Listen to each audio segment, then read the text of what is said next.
Israeli Energy Minister Eli Cohen has expressed a clear willingness to move forward with the hostage ceasefire deal for Gaza. In an interview with Cohen, stated, "A window of opportunity has emerged after the war with Iran, and we definitely feel the pressure that the US is putting on the mediators."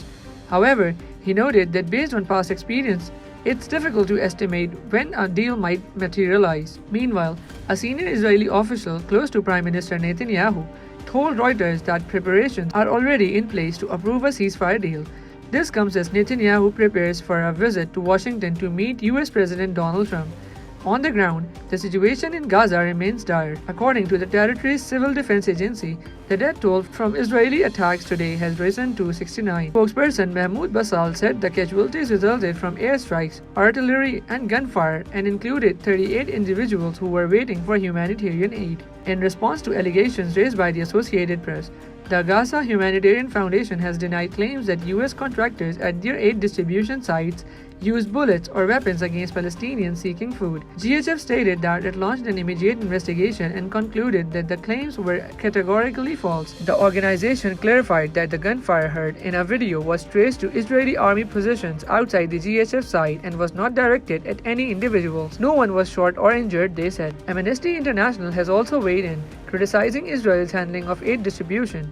The White Group described the militarized system as part of an ongoing genocide and accused Israel of using starvation as a method of warfare. In a post on X, Amnesty called for unfettered, safe, and dignified access to humanitarian aid throughout Gaza immediately. In the occupied West Bank, the Palestinian Prisoners Society reports that Israeli forces arrested around 30 people today, including 7 high school students just hours before they were scheduled to sit for their exams. The group noted that 67 students have been prevented from taking their exams this year due to Israeli arrest. Meanwhile, Hamas is seeking guarantees that the proposed US ceasefire plan would ultimately bring the war to an end. Sources say the deal would involve the staggered release of the 10 living Israeli hostages and the return of 18 bodies, and the exchange of Palestinian prisoners. A heated debate is underway in the United States House of Representatives over what the President Donald Trump calls the Big Beautiful Bill, a proposed budget nearing 1,000 pages in length. The bill includes sweeping changes such as tax cuts for corporations and alterations to healthcare. While Republicans remain confident that the final vote will pass, discussions over the bill began yesterday and have continued throughout the night.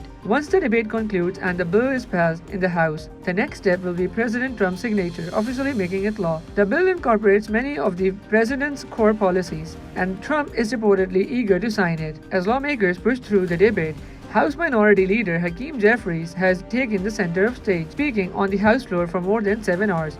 He is utilizing what's known as the Magic Minute, a special privilege granted only to Speaker, Majority Leader, and Minority Leader. It allows them to speak for as long as they wish, unlike other House members who are generally restricted to 1 minute during debates. 𝐺𝐻𝑒ys had previously stated he planned to take my sweet time and that is exactly what he's doing.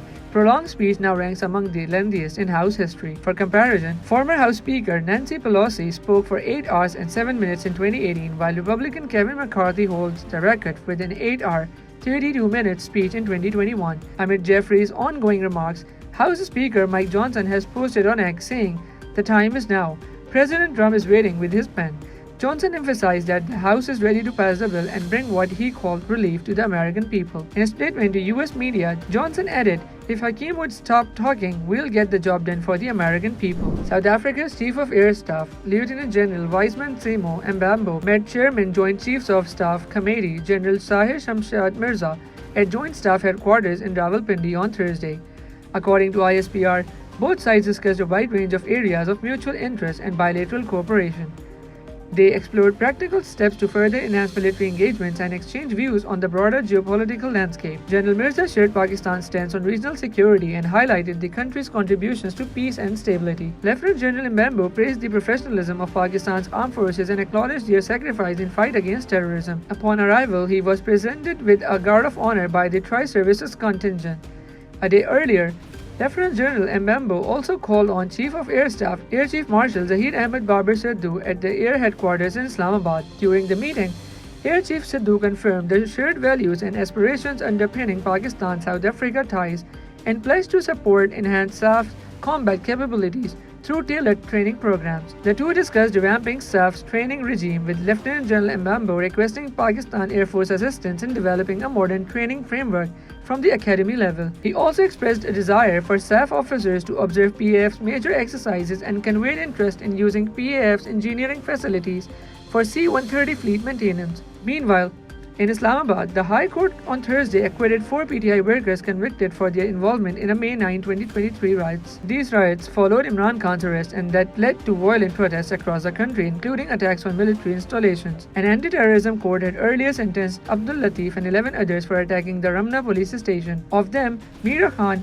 Muhammad Akram, 𝐒𝐭𝐲𝐬 and Suhail Khan were present in court and taken into custody. However, Justices Azam Khan and Khadim Sumro overturned the convictions after the prosecution failed to prove their presence at the scene. The bench noted inconsistencies in witness accounts and questioned the validity of convictions based solely on identity parade. In international affairs, Prime Minister Shehbaz Sharif arrived in Azerbaijan on Thursday to attend the 17th Eco Summit in 𝐾𝐚𝐰𝐬. He is accompanied by key ministers and officials. The summit aims to promote regional developments and economic integration. Pakistan's Foreign Office stated that the Prime Minister will present Pakistan's views on regional and global challenges and advocate for enhanced trade, transport, energy cooperation, and sustainable development under the theme New Eco Vision for Sustainable and Climate Resilient Future.